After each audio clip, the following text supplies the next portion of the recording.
Hello friends, मैं सुरुचि BPSC Gurukul 1 में आपका स्वागत करती हूँ।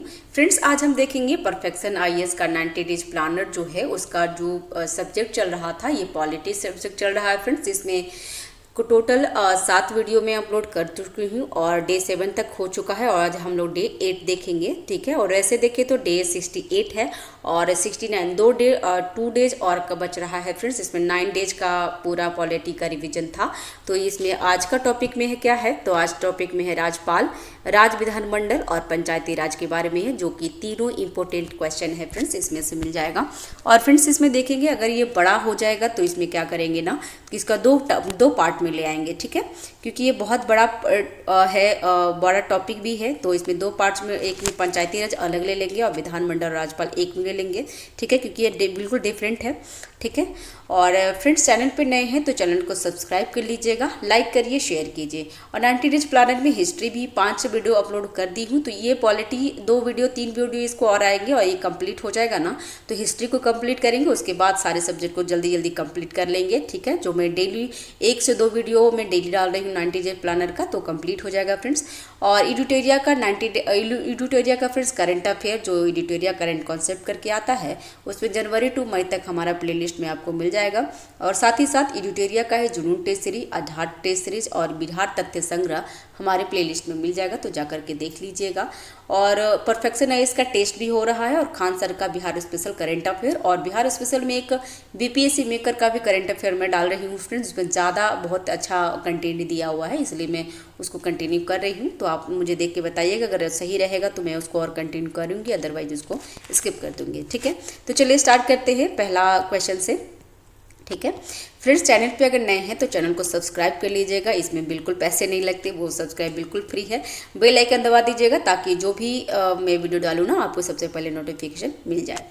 तो संविधान के प्रारूप में मूल योजना एक निर्वाचित राज्यपाल की थी, लेकिन राष्ट्रपति राज्यपाल की नियुक्ति करता है। राज्यपाल की नियुक्ति की विधि को अपनाने के कारण पहचान, कारण को पहचाने, तो क्या है इसका आंसर? इसका आंसर है कथन। क्या पूछ रहा, तो कथन सही पूछ रहा है, तो इसका आंसर है डी, तीनों कथन सही है।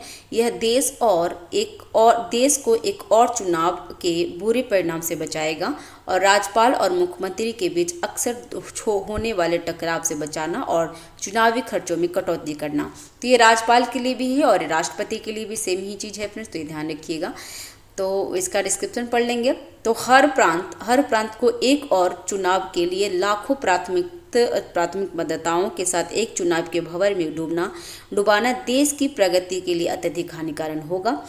यदि राज्यपाल को प्रत्यक्ष मतदान द्वारा चुना जाता है तो वह खुद को मुख्यमंत्री से बेहतर मान सकता है और उसे राज्यपाल और मुख्यमंत्री के बीच अक्सर टकराव हो सकते हैं। चुनाव में भारी खर्च शामिल होता है, इसलिए खर्चों को कम करने के लिए राज्यपाल के चुनाव के बजाय नियुक्त किया जाता है, ठीक है। तो ये ध्यान रखिए कि राज्यपाल को क्या किया जाता है, राज्यपाल को नियुक्त किया जाता है, और किसके द्वारा, तो राष्ट्रपति द्वारा। और ये जो है ना राज्यपाल है ना फ्रेंड्स, जो राष्ट्रपति के प्रसाद पर्यंत पे काम करते हैं, तो ध्यान रखिएगा इसके बारे में भी। नेक्स्ट है जनहित याचिका PIL के बारे में निम्नलिखित कथनों पर विचार करें, और इसमें पूछ रहा है कि सही कथन को चुनना है, तो इसका आंसर है बी, जिसमें दूसरा सही है, पहला गलत है, तो उसको मैं कवर कर लूँगी हमारे डिस्क्रिप्शन से। तो पहला सही है, दूसरा सही क्यों है, तो पर्याप्त रुचि रखने वाले कोई भी व्यक्ति अन्य व्यक्तियों के अधिकारों को लागू करने के लिए अदालत का दरवाजा खटखटा सकता है। और पहला गलत क्यों था, तो जनहित याचिका PIL की अवधारणा UK में उत्पन्न और विकसित हुआ है, तो वो गलत है फ्रेंड्स। जनहित याचिका की अवधारणा 1960 के दशक के USA में उत्पन्न एवं विकसित हुआ है, तो ना कि UK में हुआ है, तो ये ध्यान रखिएगा, ये USA में हुआ है, अमेरिका में हुआ है, ठीक है। नेक्स्ट है न्यायिक सक्रियता का सार है। क्या है न्यायिक सक्रियता का सार फ्रेंड्स, तो इसका आंसर हो जाएगा डी, जिसमें न्यायिक सक्रियता न्याय डी में क्या ऑप्शन था फ्रेंड्स, तो न्यायिक सक्रियता न्यायपालिका का सक्रिय हस्तक्षेप है। तो न्यायिक सक्रियता नागरिकों के अधिकार की सुरक्षा और समाज में न्याय को बढ़ावा देने में न्यायपालिका द्वारा निभाई गई सक्रिय भूमिका दर्शाता है, ठीक है। और ठीक, दूसरे शब्दों में इसका तात्पर्य सरकार के अन्य दो अंग विधायिका और कार्यपालिका को उनके संवैधानिक कर्तव्यों का निर्वहन करने के लिए मजबूर करने के लिए न्यायपालिका द्वारा निभाई गई मुख्य भूमिका से है। ठीक है, नेक्स्ट है निम्नलिखित कथनों पर विचार करें और इसमें पूछ रहा सही कथन को चुनना है। तो इसका आंसर है केवल 1, 2 और 4 सही है, तो वो पढ़ लेंगे। दूसरा गलत है तो उसका डिस्क्रिप्शन में कवर करेंगे। तो न्यायिक सक्रियता की अवधारणा की उत्पत्ति USA में हुई है, तो ये सही है। और इस शब्द की पहली बार 1970 में गढ़ा गया था, तो वो गलत है फ्रेंड्स। ये पहली बार 1947 में गढ़ा गया था, इसलिए दूसरा गलत है। और आर्थर स्लीजिंगर जूनियर ने पहली बार इस शब्द को गढ़ा था और नागरिकों के अधिकारों की रक्षा करता है, तो ये बिल्कुल सही है। इसका आंसर है बी।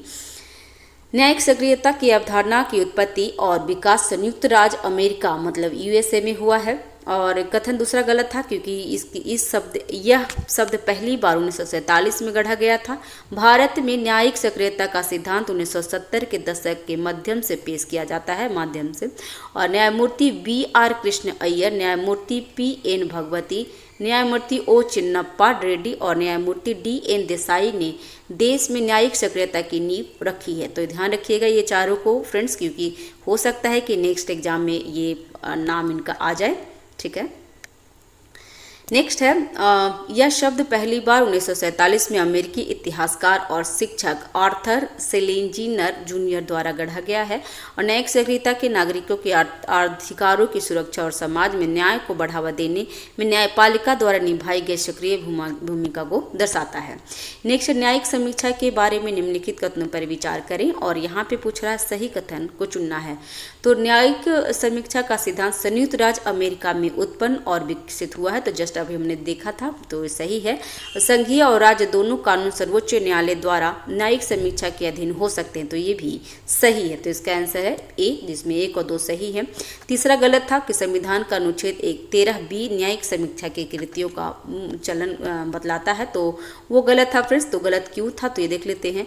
अनुच्छेद 13 क्या घोषित करता है, तो अनुच्छेद 13 घोषित करता है कि मौलिक अधिकार के साथ असंगत या उनका अपमान करने वाले सभी कानून शून्य और अमान्य होंगे। यह जबकि अनुच्छेद 31B 9वीं अनुसूची में शामिल कृतियों के विनियमन को मौलिक अधिकारों में से किसी के उल्लंघन के आधार पर चुनौती दिए जाने और अमान्य किए जाने से बचाता है। अनुच्छेद 31B 9वीं अनुसूची के साथ 1951 के प्रथम संवैधानिक संशोधन अधिनियम द्वारा जोड़ दिया गया था, तो ध्यान रखेंगे। नेक्स्ट न्यायिक अतिरेक को न्यायिक सक्रियता या न्यायिक समीक्षा से क्या अलग करता है, तो इसका आंसर है ए। न्यायपालिका अपनी सीमाओं को पार करके कार्यकारी या विधायी क्षेत्र में प्रवेश करता है, तो इसका आंसर था ए। इसके बारे में पढ़ते हैं। तो न्यायिक अतिरेक न्यायपालिका द्वारा अपनी परिभाषित भूमिका से आगे बढ़कर और क्षेत्राधिकार में अतिक्रमण करके चिन्हित किया जाता है। कार्यपालिका या विधायिका क्षेत्र में अपने अधिकार के लिए निर्धारित सीमाओं को पार करना, इसमें न्यायपालिका अपने निर्दिष्ट सीमाओं से आगे जाकर सरकार की अन्य शाखाओं के दायरे में घुसपैठ करती है। यह न्यायिक सक्रियता के साथ अधिक संरेखित है, जहां न्यायपालिका सार्वजनिक महत्व के मुद्दे को सक्रिय रूप से संबोधित करती है, लेकिन जरूरी नहीं है कि इसमें अन्य डोमेनों में अतिक्रमण शामिल हो। न्यायिक समीक्षा न्यायपालिका को संविधान का उल्लंघन करने वाले संसदीय कानून को रद्द करने की अनुमति देती है, भले ही वह उचित प्रक्रिया के माध्यम से पारित हो, जबकि यह न्यायिक समीक्षा का हिस्सा है। यह न्यायिक अतिक्रमण के लिए अनन्य नहीं है। नेक्स्ट है जनहित याचिका PIL के संबंध में निम्नलिखित कथनों पर विचार करें और यहाँ पे सही कथन को चुनना है। तो सही कथन देख लेते हैं फ्रेंड्स, इसमें क्या है। तो इसका आंसर है सी में क्या था ऑप्शन में, तो देख लेते हैं फ्रेंड्स, इसमें दोनों सही है। किसी भी कानून या अधिनियम में जनजातीय याचिका की कोई विशिष्ट परिभाषा नहीं है और जनहित याचिका अनुच्छेद 39A पर आधारित है, जो यह सुनिश्चित करता है कि राज्य जाति, धर्म, पंथ के आधार पर भेदभाव किए बिना न्याय की गारंटी देता है और न्याय प्रदान करता है। तो दोनों सही था, तो इसका आंसर है सी। ठीक है, वही चीज़ डिस्क्रिप्शन में दिया हुआ है फ्रेंड्स। नेक्स्ट है, भारत में न्यायिक सक्रियता की रणनीति के बारे में निम्नलिखित कथनों पर विचार करें और इसमें सही कथन को चुनना है। तो इसमें केवल एक सही कथन है। कौन सा सही है फ्रेंड्स? तो इसका कथन 2 सही है। संवैधानिक अधिकारों को बनाए रखने के लिए अंतर्राष्ट्रीय कानून को शामिल करना न्यायिक सक्रियता की एक तकनीकी के रूप में पहचाना जाता है, तो ये सही है। बाकी 1 और 2 गलत था, तो ये गलत क्यों है उसका डिस्क्रिप्शन में हम लोग कवर कर लेते हैं। न्यायिक सक्रियता न्यायिक मिसाल का सख्ती से पालन करने के महत्व को रेखांकित करता है, तो ये गलत है फ्रेंड्स। न्यायिक सक्रियता न्यायिक मिसाल की सख्ती से पालन करने की वकालत नहीं करता है। इसके बजाय इसमें प्रगतिशील और नवीन सामाजिक नीतियों को अपनाने के पक्ष में मिसाल का सख्ती से पालन करने की सामान्य प्रथा से हटाना शामिल है। नेक्स्ट है संवैधानिक, ये तो हमने दूसरा देख लिया था फ्रेंड्स चैनल पे अगर नए हैं तो चैनल को सब्सक्राइब कर लीजिएगा फ्रेंड्स, लाइक करिए, दोस्तों के साथ शेयर कीजिए फ्रेंड्स। कोई त्रुटि रहती है तो प्लीज़ कमेंट बॉक्स में आप हमें बताएं। और फ्रेंड्स इस पे मैं जो भी है ना, जो लिखा हुआ है, जो क्लासेस का है वही मैं बताती हूँ। एक्स्ट्रा मैं ज़्यादा नहीं बताती हूँ फ्रेंड्स, क्योंकि आपको फिर शक हो सकता है कि मैम सही नहीं बताई है, तो ये चीज़ नहीं होनी चाहिए फ्रेंड्स, ठीक है। तो प्लीज़ सपोर्ट करें। तो तीसरा गलत क्यों था? तो न्यायिक संयम न्यायिक सक्रियता का पर्याय नहीं है, वो अलग अलग दृष्टिकोण के साथ 2 अलग अलग न्यायिक दर्शन का प्रतिनिधित्व करती है। नेक्स्ट है, न्यायिक समीक्षा का अधिकार भारतीय संविधान के निम्नलिखित में से किस अनुच्छेद पर आधारित है? तो इसका आंसर है डी, और 1, 2, 3, 4 सभी पे, जिसमें अनुच्छेद 13, अनुच्छेद 22 और अनुच्छेद 136 और अनुच्छेद 226 में है। भले ही संविधान में न्यायिक समीक्षा शब्द का स्पष्ट रूप से उल्लेख नहीं किया गया है, लेकिन विभिन्न अनुच्छेद सर्वोच्च न्यायालय और उच्च न्यायालय के न्यायिक समीक्षा की शक्ति को प्रदान करता है। इन प्रावधानों के नीचे स्पष्ट किया गया है। तो अनुच्छेद 13 में क्या है फ्रेंड्स? तो अनुच्छेद 13 यह घोषित करता है कि मौलिक अधिकार के साथ असंगत या अपमानजनक सभी कानून शून्य हो जाएंगे, ठीक है। और अनुच्छेद 32 क्या कहता है? तो मौलिक अधिकार के प्रवर्तन के लिए सर्वोच्च न्यायालय में जाने का अधिकार की गारंटी देता है और सर्वोच्च न्यायालय को उस उद्देश्य के लिए निर्देशित आदेश या रिट जारी करने का अधिकार है। तो रिट वाला ज़्यादा पूछता है कि रिट है तो सुप्रीम कोर्ट का रिट कितना होता है फ्रेंड्स? तो 32 में और हाई कोर्ट का 226 में, ठीक है। तो ये ध्यान रखिएगा। अनुच्छेद 131 में क्या है? तो केंद्र राज्य और अंतर्राज्य विवादों में सर्वोच्च न्यायालय के मूल्य अधिकार के क्षेत्र को स्थापित करता। अनुच्छेद 32 में क्या है? तो अनुच्छेद 132 में, ठीक है। तो संवैधानिक मामलों में सर्वोच्च न्यायालय के अपीलीय क्षेत्राधिकार के प्रावधान करता है और अनुच्छेद 133 में सिविल मामलों में सर्वोच्च न्यायालय के अपीलीय अधिकार के क्षेत्र को कवर करता है। तो ये किसके मामले फ्रेंड्स? तो सीविल मामले में करता है। और ये संवैधानिक मामलों में, जो 132 है संवैधानिक मामलों में और 133 सिविल मामलों में और 134 आपराधिक मामलों में करता है। सुप्रीम कोर्ट के अपीलीय क्षेत्र को संबंधित है। और अनुच्छेद 34 में 134 में उच्च न्यायालय से सर्वोच्च न्यायालय में अपील के लिए प्रमाण पत्र को संबोधित करता है। अनुच्छेद 135 में क्या है? तो सर्वोच्च न्यायालय को किसी भी संविधान पूर्व कानून के तहत संघीय न्यायालय के अधिकार क्षेत्र और शक्तियों का प्रयोग करने का अधिकार देता है। अनुच्छेद 136 में क्या है फिर? तो सर्वोच्च न्यायालय को किसी भी न्यायालय या न्यायाधिकरण, सैन्य न्यायाधिकरण और कोर्ट मार्शल को छोड़कर इसे अपील करने के लिए विशेष अनुमति देने के लिए अधिकृत करता है। अनुच्छेद 143 ये बहुत बार पूछा है तो इसको कर लेते हैं। राष्ट्रपति को कानून या तथ्य के किसी भी प्रश्न पर संविधान पूर्व किसी भी कानून मामले पे सर्वोच्च न्यायालय से राय लेने का अधिकार है, लेकिन वो बाध्य नहीं है, ये भी ध्यान रखिएगा। और नेक्स्ट है मतलब सर्वोच्च न्यायालय उनको राय तो देंगे लेकिन राष्ट्रपति मानने के लिए बाध्य नहीं है, और ये आर्टिकल्स 143 में है। और 226 ये उच्च न्यायालय के लिए है, तो ये ध्यान रखिएगा। तो 226 उच्च न्यायालय को मौलिक अधिकारों के प्रवर्तन और किसी अन्य उद्देश्य के लिए निर्देशक आदेश या रीट जारी करने का अधिकार देता है, तो ध्यान रखेंगे फ्रेंड्स। नेक्स्ट है भारत में किन न्यायालयों में जनहित याचिका दायर की जा सकती है? तो इसका आंसर है सी, सर्वोच्च न्यायालय और उच्च न्यायालय दोनों में। तो भारत में जनहित याचिका PIL सर्वोच्च न्यायालय और उच्च न्यायालय दोनों में दायर की जा सकती है। पारंपरिक कानूनी मामले के विपरीत PIL व्यक्तियों या समूहों को सार्वजनिक हित की ओर से न्यायपालिका से संपर्क करने की अनुमति देता है, भले ही वे सीधे मुद्दे से प्रभावित न हो। यह विशेषता PIL को नियमित मुकदमेबाजी से अलग करती है और सार्वजनिक चिंता के मामले के लिए न्याय तक पहुंच प्रदान करती है। नेक्स्ट, सर्वोच्च न्यायालय में जनहित याचिका सीधे या व्यक्ति या समूह द्वारा दायर की जा सकती है, जिसे याचिकाकर्ताओं के रूप में जाना जाता है, जो बड़े सार्वजनिक हित के मुद्दे को संबोधित करता है। इसी तरह विभिन्न राज्य में उच्च न्यायालय जनहित याचिका मामले के लिए एक मंच प्रदान करते हैं। जनहित याचिका में लोकस स्टडी के पारंपरिक नियम में ढील नागरिकों को अधिक अच्छे के लिए न्यायिक हस्तक्षेप की मांग करने में सक्षम बनाती है, जिससे यह सामाजिक न्याय और कानूनी सक्रियता के लिए एक शक्तिशाली उपकरण बनाया जाता है।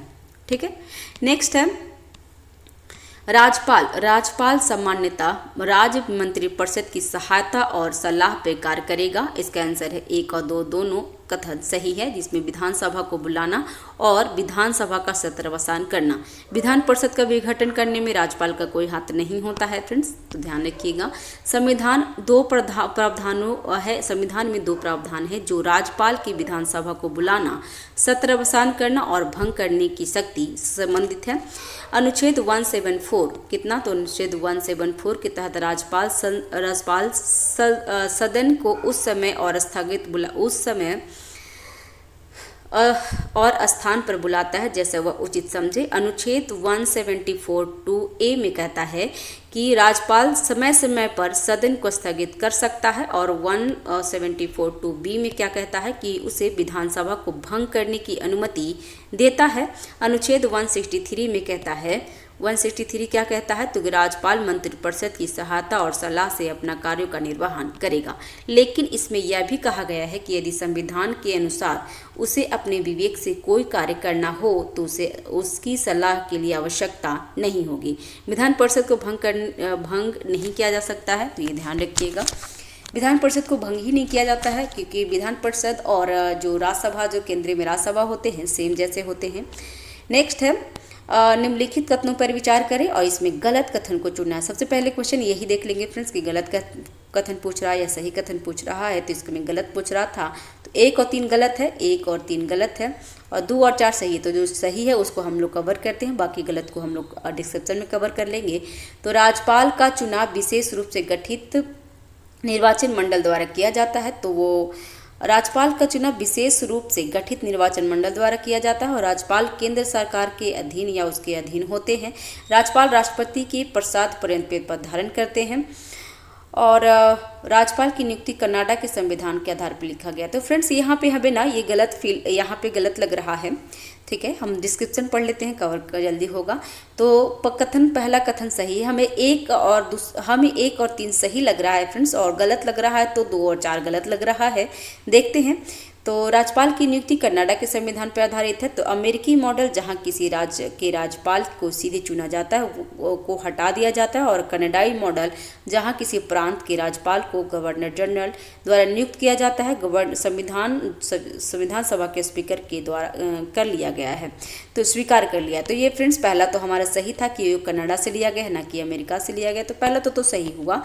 दूसरा है कथन दूसरा गलत है, फिर यहाँ पे गलत ही पूछ रहा था फ्रेंड्स। और ये यहाँ देखिए, जो एक बात और बताना चाहती हूँ फ्रेंड्स, जो परफेक्शन आईएएस है ये भी एक रिस्पेक्टेड क्लासेस है, और यहाँ पे भी मिस्टेक हो जाते हैं। तो हर इंसान में मिस्टेक होता है, तो एक मिस्टेक से उसको जज नहीं किया जा सकता है। तो ध्यान रखेंगे इसके लिए, क्योंकि देख लीजिए यहाँ पे गलत क्वेश्चन पूछ रहा था और आंसर देखिए, क्वेश्चन और आंसर देखिए कि ए पूछ रहा है, 1 और 3 गलत है, जबकि 1 और 3 ही सही है और 2 और 4 गलत है, ठीक है ना। तो इसलिए ध्यान रखेंगे, इसका आंसर हो जाएगा बी, ठीक है ना। यहाँ पे बी होना चाहिए था। दूसरा है, इसका अपना पढ़ लेते हैं। तो राज्यपाल न तो सीधे लोग द्वारा चुने जाते हैं और न ही राष्ट्रपति के मामले में विशेष रूप से गठित निर्वाचन मंडल द्वारा अप्रत्यक्ष रूप से चुने जाते हैं। उन्हें राष्ट्रपति द्वारा अपने हस्ताक्षर और मुहर के तहत वारंट द्वारा नियुक्त किया जाता है। तीसरा सही था कि राज्यपाल राष्ट्रपति की इच्छा पर्यंत पद धारण करते हैं। और चौथा गलत है कि एक तरह से वे केंद्र सरकार के नामित व्यक्ति हैं, लेकिन जैसा कि 1979 में सुप्रीम कोर्ट ने माना कि किसी राज्य के राज्यपाल का पद केंद्र सरकार के अधीन रोजगार नहीं है, यह एक स्वतंत्र संवैधानिक पद है और केंद्र सरकार के नियंत्रण में या उसके अधीन नहीं माना जा सकता। ठीक है, तो ध्यान रखेंगे फ्रेंड्स। नेक्स्ट क्या है फ्रेंड्स? तो नेक्स्ट है, किसी राज्य का राज्यपाल राज्य मंत्रिमंडल के परामर्श से स्वतंत्र रूप से कार्य कर सकता है। तो इसका आंसर है, यहाँ पे सही कथन चुनना था, तो इसका आंसर 1 2 3 4। तो पढ़ लेते हैं। तो राज्य सरकार से राज्य विधानमंडल में बहुमत साबित करने को लिए कहना, मुख्यमंत्री को बर्खास्त करने के लिए, राष्ट्रपति के विचार के लिए किसी विधेयक को सुरक्षित रखने के लिए और विधानमंडल में पहले से पारित किसी प्रस्ताव को पुनर्विचार हेतु वापस भेजने के लिए, उच्च न्यायालय की सलाह मार्गदर्शन प्राप्त करने के लिए। तो ये फ्रेंड्स ये गलत है। उच्च न्यायालय की सलाह और मार्गदर्शन प्राप्त करने के लिए राज्यपाल को ऐसा प्रावधान नहीं किया गया है। तो ध्यान रखेंगे, इसका आंसर होगा ए। ठीक है। अनुच्छेद 163 के अनुसार राज्यपाल की सहायता और सलाह के लिए मंत्रिपरिषद है और जिसका नेतृत्व मुख्यमंत्री करते हैं। राज्यपाल मंत्रिमंडल की सलाह पे काम करेगा और इसके अलावा कुछ ऐसा काम जिससे पर राज्यपाल अपने विवेक से निर्णय ले सकता है, जैसे कि मुख्यमंत्री को बहुमत साबित करने के लिए कहना या मुख्यमंत्री को बर्खास्त करने आदि। ठीक है।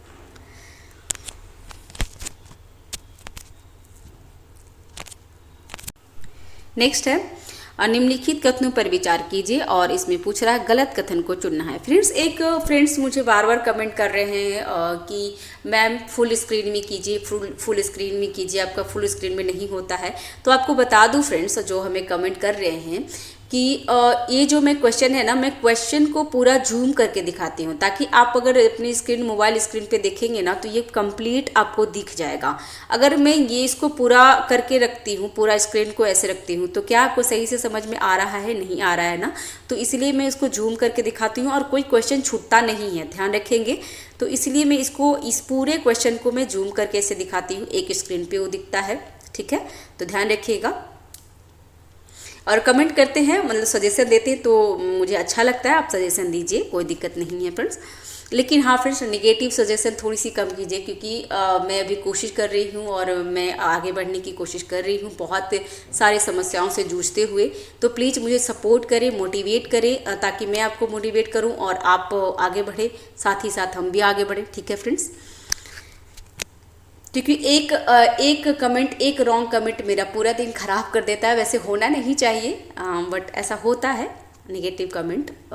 तो स्टार्ट करते हैं। 114 नंबर क्वेश्चन क्या है कि निम्नलिखित कथनों पर विचार करें और इसमें गलत कथन पूछना था। तो इसमें 1 2 3 तीनों गलत कथन है। तो दिल्ली की वर्तमान स्थिति एक विधानसभा के साथ केंद्र शासित प्रदेश के रूप में मूल संविधान में शामिल थी। तो यहाँ पे हम डिस्क्रिप्शन ही पढ़ लेते हैं। तो विधानसभा के साथ केंद्र शासित प्रदेश के रूप में दिल्ली की वर्तमान स्थिति 69 में संविधान संशोधन अधिनियम के परिणाम है। और ये क्वेश्चन बहुत बार पूछता है कि दिल्ली को राष्ट्रीय राजधानी की संविधान संशोधन द्वारा प्रदान किया गया है। तो 69 में संविधान संशोधन द्वारा, जिसके माध्यम से संविधान में अनुच्छेद 239 ए जोड़ा गया है। ठीक है, और 239 ए बी भी जोड़ा गया है। तो ये ध्यान रखिएगा फ्रेंड्स।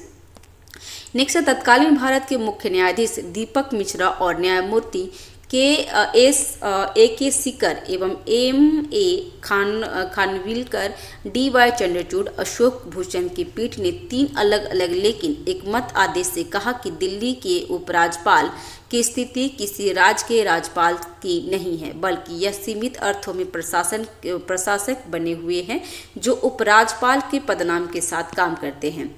एलजी के पास अनुच्छेद 239 AA4 के तहत राष्ट्रपति को कोई भी मामला भेजने का अधिकार है जिस पर निर्वाचित सरकार के साथ असहमति है। तो ये ध्यान रखिएगा फ्रेंड्स, क्या है। नेक्स्ट है, ये सिस्टम बहुत बार स्टक हो जाते हैं। नेक्स्ट क्वेश्चन, निम्नलिखित कथनों पर विचार करें। और इसमें पहला है कि लोकतंत्र के संसदीय स्वरूप वास्तविक शक्ति के लोगों के निर्वाचित प्रतिनिधियों के पास होती है, तो ये सही है। राज्यपाल राष्ट्रपति द्वारा नियुक्त व्यक्ति के रूप में राज्य का नाम मात्र का प्रमुख होते हैं, तो ये भी सही है। और राष्ट्रपति के प्रसाद परंत पे होते हैं, तो ये भी सही था। राज्यपाल मंत्रिपरिषद की सलाह से क्या है, सलाह और पर काम कर राज्यपाल मंत्रिपरिषद की सहायता और सलाह पे कार्य करता है, सिवाय उन क्षेत्रों को छोड़कर जहां संविधान उसे विवेकाधिकार देता है, तो ये भी सही है फ्रेंड्स। और राज्य या राष्ट्र के शासन को प्रभावित करने वाले निर्णय लेने की शक्ति अनिवार्य रूप से राज्य की निर्वाचन शाखा को सौंपी जाती है, तो ये चारों सही था फ्रेंड्स। इसका आंसर है डी, तो वही डिस्क्रिप्शन में कवर किया है। नेक्स्ट कर लेते हैं कि किसी संवैधानिक संशोधन अधिनियम ने बिहार को आदिवासी कल्याण मंत्री रखने की मुक्ति देता है, तो मुक्त करता है, तो इसमें आंसर है ए, 2006 का 94वां संविधान संशोधन अधिनियम। इसके बारे में पढ़ते हैं फ्रेंड्स कि राज्यपाल मुख्यमंत्री और अन्य मंत्रियों की नियुक्ति करता है, वे भी इस इच्छा के अनुसार पद धारण करते हैं। छत्तीसगढ़, झारखंड, मध्य प्रदेश और उड़ीसा राज्यों में उनके द्वारा नियुक्त एक आदिवासी कल्याण मंत्री होना चाहिए। बिहार राज्य को 2006 के 94वें संविधान अधिनियम द्वारा इस प्रावधान से बाहर रखा गया है। ठीक है, ध्यान रखिएगा फ्रेंड्स। नेक्स्ट है, निम्नलिखित में से किस व्यक्ति को राज्य के राज्यपाल द्वारा नियुक्त और हटाया जाता है, तो किसको हटाया जाता है फिर, तो इसका आंसर है सी, राज्य के महाधिवक्ता को, जो राज्यपाल के प्रसाद पर पे होंगे। और दूसरा है राज्य के विश्वविद्यालय के कुलाधिपति को और कुलपति को। ठीक है, राज्य चुनाव आयुक्त को और राज्य लोक सेवा आयोग के अध्यक्ष सदस्य को वो राज्यपाल नहीं हटाते हैं फ्रेंड्स, तो ध्यान रखिएगा, उनके लिए राष्ट्रपति होते हैं। तो इसका आंसर है सी, राज्यपाल मुख्यमंत्री और अन्य मंत्रियों की नियुक्ति करता है, वे भी उसकी इच्छा पर ही पद धारण करते हैं। वह राज्य के महाधिवक्ता की नियुक्ति करते हैं और उनका परिश्रमिक निर्धारित करते हैं। महाधिवक्ता राज्यपाल की इच्छा पर्यंत पे पद धारण करते हैं, तो ये ध्यान रखिएगा फ्रेंड्स। ठीक है ना। और वह राज्य चुनाव आयुक्त की नियुक्ति करते हैं, वह क्या है, तो ये कलर सही नहीं हुआ है, थोड़ा सा इसको मैं हटा देती हूँ। वह राज्य चुनाव आयुक्त की नियुक्त करते हैं और उनकी सेवा और शर्तों को पदावधि निर्धारित करते हैं। हालांकि राज्य चुनाव आयुक्त को उच्च न्यायालय के न्यायाधीश की तरह ही और उसके आधार पर हटाया जाता है, तो ध्यान रखेंगे इसका। ठीक है ना। और नेक्स्ट है, वह राज्य लोक सेवा आयोग के अध्यक्ष और सदस्य की नियुक्ति करता है, हालांकि उसे केवल राष्ट्रपति द्वारा ही हटाया जा सकता है, राज्यपाल द्वारा नहीं, तो ध्यान रखेंगे फ्रेंड्स, ये एग्जाम में आता है। नेक्स्ट है, वह राज्य में विश्वविद्यालय के कुलाधिपति के रूप में कार्य करता है, वह राज्य के विश्वविद्यालय के कुलपतियों की नियुक्ति भी करते हैं। कुलपति पूर्णकालिक अधिकारों होगा और कुलाधिपति की इच्छा पर ही पद धारण करेगा, बशर्ते कि उन्हें राज्य सरकार की सिफारिश पर हटाया जा सकता है। ठीक है फ्रेंड्स, नेक्स्ट क्वेश्चन है, राज्यपाल द्वारा लौटाया गया विधेयक राज्य विधानमंडल द्वारा संशोधित के साथ या बिना संशोधनों के फिर से पारित किया जाता है, तब राज्यपाल क्या कर सकते हैं, तो इसका आंसर है डी, विधेयक पर अपनी सहमति देनी होगी, वो बाध्य कर दिया गया है, तो ध्यान रखिएगा। तो जब राज्यपाल विधानमंडल द्वारा पारित होने वाली कोई विधेयक राज्यपाल को भेजा जाता है, जब राज्य विधानमंडल द्वारा पारित विधेयक के बाद कोई विधेयक पर अपनी सहमति दे सकते हैं, विधेयक पर अपनी सहमति रोक सकते हैं और विधेयक को पुनर्विचार के लिए राज्य विधानमंडल को लौटा सकते हैं, यदि वो धन विधेयक नहीं होगा तो। ठीक है। और हालांकि यदि विधेयक को राज्य विधानमंडल द्वारा संशोधित किए साथ या बिना संशोधन के फिर से पारित कर दिया जाता है, तो राज्यपाल को विधेयक पर अपनी सहमति देनी होगी, तो ध्यान रखिएगा फ्रेंड्स। ठीक है फ्रेंड्स। और नेक्स्ट क्वेश्चन है, जब राज्यपाल राष्ट्रपति के विचार के लिए विधेयक को सुरक्षित रखता है, तो राष्ट्रपति क्या क्या कर सकते हैं, तो राष्ट्रपति इसका सही उत्तर है ए, जिसमें वो विधेयक पर अपनी सहमति दे सकते हैं, विधेयक पर अपनी सहमति रोक सकते हैं और विधेयक को राज्य विधानमंडल के सदन या सदनों पर पुनर्विचार के लिए वापस कर सकते हैं। यदि विधेयक को सदन या सदनों द्वारा संशोधित के साथ या बिना संशोधन के फिर से पारित किया जाता है तो राष्ट्रपति अपनी सहमति देनी ही होती है। तो ऐसा गलत है फ्रेंड्स, ये राज्य के लिए ऐसा नहीं है, लेकिन अगर सेंट्रल में लोकसभा अगर मतलब संसद उसको राष्ट्रपति को भेजता है ना दोबारा, तो उनको बाध्य हो जाते हैं वो अपनी सहमति देने के लिए कि, लेकिन ये राज्यपाल या राष्ट्रपति के लिए ऐसा नहीं। राष्ट्रपति अगर भेजते हैं तो जरूरी नहीं कि वो बाध्य होते हैं, तो ये ध्यान रखेंगे। ठीक है, वह विधेयक का राज्य विधानमंडल के सदन या सदनों को पुनर्विचार के लिए वापस कर सकता है। जब कोई विधेयक वापस या किया जाता है तो सदन या सदनों के 6 महीने के भीतर उस पर पुनर्विचार करना होता है। यदि विधेयक को सदन या सदनों द्वारा संशोधित के साथ भी या बिना संशोधन के पारित किया जाता है तो राष्ट्रपति के समक्ष उनकी सहमति के लिए प्रस्तुत किया जाता है। तो राष्ट्रपति विधेयक पर अपनी सहमति देने के लिए बाध्य नहीं है। मैं ही आपको बताना चाह रही थी कि उस पर सहमति देने के लिए बाध्य नहीं है। ठीक है, नेक्स्ट है, वह ऐसे विधेयक पर अपनी सहमति दे सकता है या अपनी सहमति वापस ले सकता है, तो ये ध्यान रखिएगा। नेक्स्ट है राज्यपाल की अध्यादेश बनाने की शक्ति के बारे में निम्नलिखित कथनों पर विचार करें और इसमें सही कथन को चुनना है। तो इसका आंसर है केवल 1, 2 और 4, जिसमें राज्यपाल द्वारा अध्यादेश तब जारी किया जा सकता है जब द्विसदनीय विधानमंडल के मामले में केवल एक सदन सत्र में हो। दूसरा है केवल उसी विषय पर अध्यादेश जारी कर सकते हैं जिस पर राज्य विधानमंडल कानून बना सकता है और ये उसकी अध्यादेश बनाने की शक्ति एक विवेकाधीन शक्ति है। तो ये गलत है फ्रेंड्स, ये संवैधानिक शक्ति है, क्योंकि इसका जो राज्यपाल का है ना 213 है। ठीक है, और वह किसी भी समय अध्यादेश वापस ले सकते, तो ये सही है। तो तीसरा गलत था, बाकी तीनों सही है। तो वही चीज़ इसमें डिस्क्रिप्शन में दिया हुआ है। ठीक है, नेक्स्ट है, और यहाँ पे उसके द्वारा जारी किया गया अध्यादेश राज्य विधानमंडल के पुनः मिलने से 6 सप्ताह माफ कीजिएगा, यहाँ पे 6 सप्ताह की समाप्ति पर लागू नहीं होता है। यह निर्धारित 6 सप्ताह से पहले भी कार्य करना बंद कर सकता है यदि उसे अस्वीकार करने वाला प्रस्ताव विधानसभा द्वारा पारित किया जाता है और विधान परिषद द्विसदनीय विधायिका के मामले में द्वारा सहमति व्यक्त की जाती है। तो ध्यान रखेंगे इसका। नेक्स्ट है, राष्ट्रपति की निम्नलिखित में से कौन सी क्षमा करने की शक्ति राज्यपालों को भी उपलब्ध है। तो इसका आंसर है डी, इसमें दोनों गलत है। वह मृत्युदंड को निलंबित या परिवर्तन कर सकते, तो राज्यपाल मृत्युदंड को निलंबित या परिवर्तित नहीं कर सकते हैं फ्रेंड्स। और वह कोर्ट मार्शल लॉ, तो मार्शल लॉ के भी जिसमें राज्यपाल का कोई हाथ नहीं होता है, तो ध्यान रखिएगा। वह राज्य के कानून के खिलाफ किसी भी अपराध के लिए दोषी ठहराए गए किसी भी व्यक्ति को सजा या सजा से क्षमा कर सकते हैं, विलंब कर सकते हैं, राहत दे सकते हैं, परिहार, निलंबित या परिवर्तन कर सकते हैं। वह मृत्युदंड को क्षमा नहीं कर सकते हैं, तो ये ध्यान रखिएगा। नेक्स्ट है, वह कोर्ट मार्शल लॉ द्वारा दी गई सजा या दंड के संबंध में क्षमा, विलंबन, राहत, निलंबन, छूट या परिवर्तन नहीं कर सकता है। केवल राष्ट्रपति के पास क्षमा करने की शक्ति होती है, तो ध्यान रखिएगा।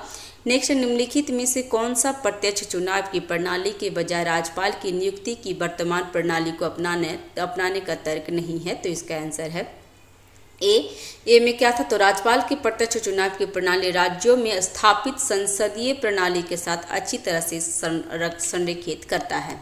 ठीक है, तो प्रत्यक्ष चुनाव के बिना राष्ट्रपति के नामांकन के माध्यम से राज्यपाल की नियुक्ति का निर्णय विभिन्न विचारों से प्रेरित है, जिसमें राज्यपाल का प्रत्यक्ष चुनाव राज्यों में स्थापित संसदीय प्रणाली के साथ असंगत है, इसलिए विकल्प ए सही होगा।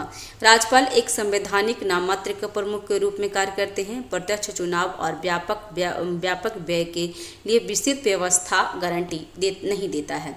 एक निर्वाचित राज्यपाल स्वाभाविक रूप से किसी पार्टी से संबंधित होगा जिससे उनकी तटस्थता और निष्पक्षता से समझौता होगा।